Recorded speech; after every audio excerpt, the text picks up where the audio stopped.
आज के लेक्चर में कवर करेंगे कार्बन मोनोऑक्साइड पॉइजनिंग। ठीक है, तो carbon monoxide is generally A by product of burning organic compounds. जब भी ऑर्गेनिक कंपाउंड का बर्निंग होती है तो वहाँ पर कार्बन मोनोऑक्साइड की फॉर्मेशन होता है। और कॉमनली कहाँ कहाँ होता है, तो जैसे सिगरेट स्मोकिंग है, केरोसिन के जो हीटर होते हैं ना, मिट्टी के तेल के जो हीटर होते हैं, या उसकी वजह से हम कहीं भी जला रहे हैं, लकड़ी के जलने से, पेपर के जलने से, या फिर भूसी के जलने से, ठीक है, तो उन सब में भी क्या होता है, कार्बन मोनोऑक्साइड का एमिशन होता है। उसके अलावा स्टील फाउंड्री, यानी जहाँ पर स्टील की कास्टिंग होती है, उन इंडस्ट्रीज में भी कार्बन मोनोऑक्साइड एमिशन हुआ करता है। वुड फायर, ठीक है, या फिर फॉरेस्ट फायर हो गई, जंगल में आग लगी है, कुछ भी है, तो उनकी वजह से भी बेसिकली जब भी ऑर्गेनिक कंपाउंड्स का बर्निंग होगी तो वहाँ पर कार्बन मोनोऑक्साइड का फॉर्मेशन जनरली होता ही होता है। ठीक है, अब इससे पॉइजनिंग कैसे होती है, उसका मोड ऑफ एक्शन क्या है, उसको देख लेते हैं। तो जब भी कार्बन मोनोऑक्साइड Hb के साथ रिएक्ट करता है और वो क्या बनाता है, कार्बोक्सी हीमोग्लोबिन।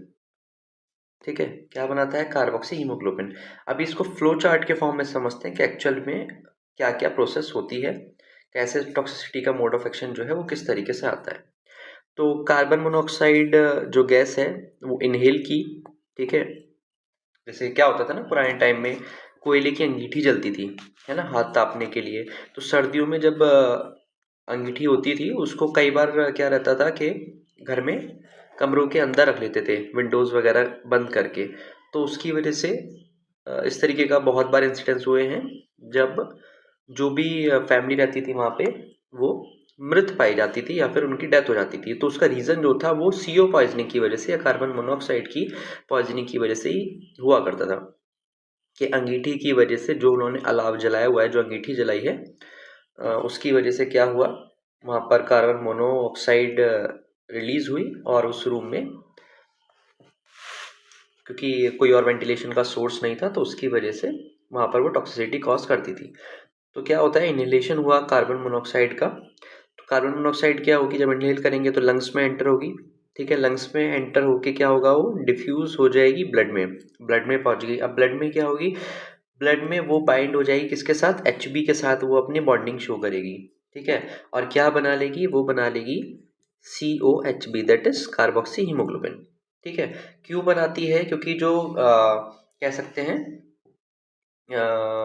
कार्बन मोनोऑक्साइड है ना, वो ऑक्सीजन के comparatively 200 to 250 times more affinity show करती है। मतलब अगर हीमोग्लोबिन को चॉइस दी जाए कि वो ऑक्सीजन के साथ बाइंड हो जाए या फिर कार्बन मोनोऑक्साइड के साथ बाइंड हो जाए, है ना, Hb को चॉइस दी गई कि या तो भाई O2 चुन लो या CO चुन लो, तो वो कॉमनली CO को ही चुनेगा। क्यों, क्योंकि उसकी एफिनिटी ज़्यादा है, 200 टू 250 टाइम्स हाइयर एफिनिटी है उसकी।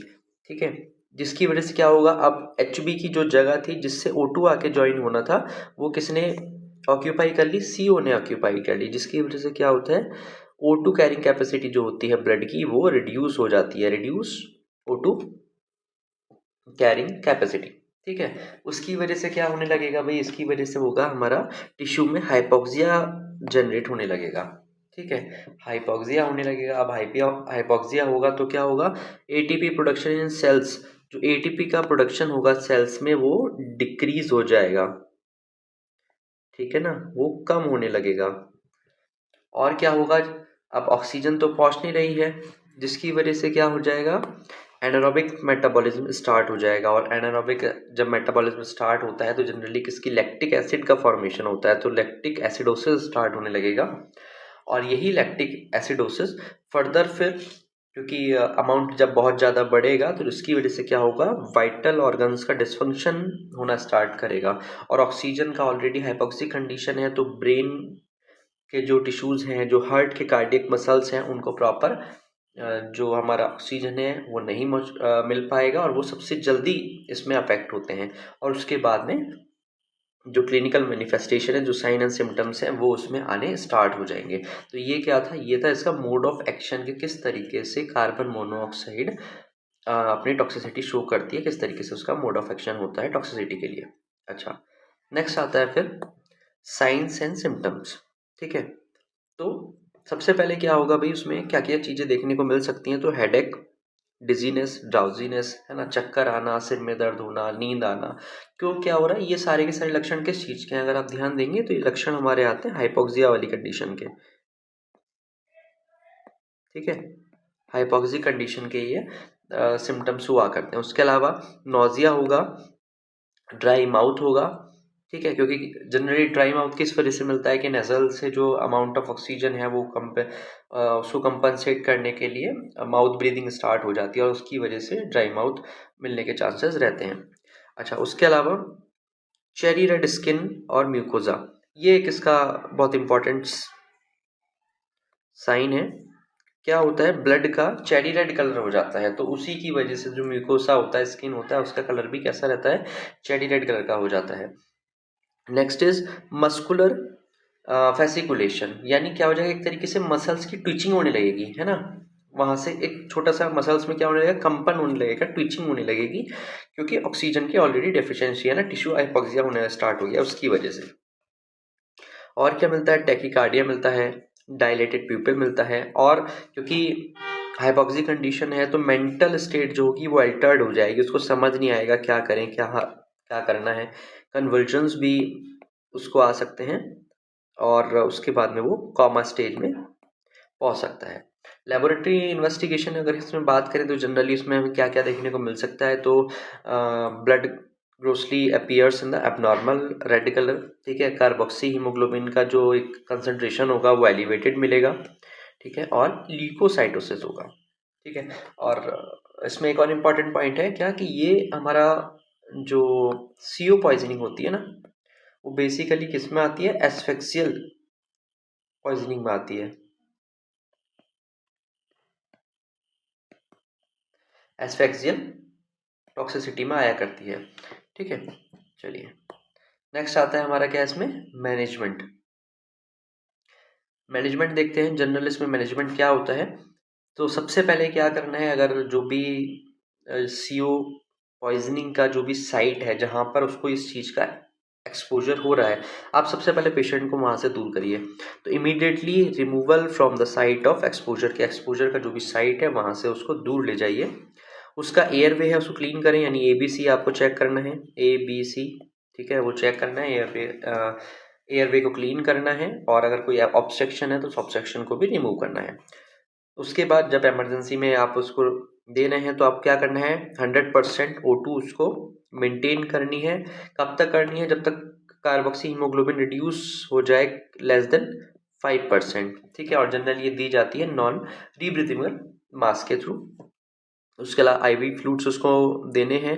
ठीक है, हाइपोटेंशन को टैकल करने के लिए, डिहाइड्रेशन को टैकल करने के लिए, और इन केस अगर उसको सीजर्स वगैरह आते हैं तो हम बेंजोडाइजेपिन से उसको मैनेज करते हैं। तो ये बेसिक मैनेजमेंट था। उसके अलावा पोस्टमार्टम अपीयरेंसेस क्या क्या मिलेंगे, साइनोसिस मिलेगा, यानी blue discolouration of mucosa skin, dilated pupils मिलते हैं, लंग्स में क्या मिलेगा, एडिमा रहेगा, कंजेशंस रहेगा, पेटिचियल हैमरेज इसमें मिलेंगे। उसके अलावा चेरी रेड ब्लड कलर मिलेगा, और क्या होता है इसमें, फ्रोथ मिलेगा, है ना, फ्रोथ मिलेगा। फ्रोथ कहाँ मिलेगा, फ्रोथ इन ट्रैकिया, ट्रैकिया में और ब्रोंकाई में, इनमें फ्रोथ मिलेगा। ठीक है, और अगर इसके बात करें हम मेडिको लीगल एस्पेक्ट की,